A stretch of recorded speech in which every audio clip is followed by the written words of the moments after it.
talk about the Clippers. Finally back at home. They've been on the road for a couple of weeks, hosting the Suns on Tuesday. How about this group? You think that Kevin Garnett is saying to Adam Sandler, anything is possible, I'm telling you, Brad.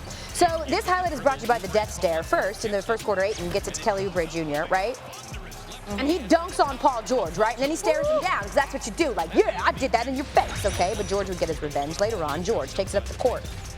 It's not quite a dunk, but it is a three in Oubre Jr.'s face, okay? I'll take it. Clippers up 5, under 8 to go. Oubre Jr. gets the steal, goes to the basket, finishes with the foul from George. You're going to get another stare and a head nod this time, too. But I said George would get some revenge, and he would. Clippers up 8 now. George picks the pocket of Oubre Jr. and then throws it down, and then he stares back. It's a lot of staring. A whole lot of staring. A lot of creeping. That's me. We also had a sighting from DeAndre Ayton. You know, he played the very first game of the season, and then he missed 25 games, returning from suspension. He certainly had a good game, had 18 points, 12 rebounds in 24 minutes. And at first, the court felt like a soccer field, but eventually I got my wind. And he had a really good night for someone that's been on the shelf for that long. But to the third quarter we go.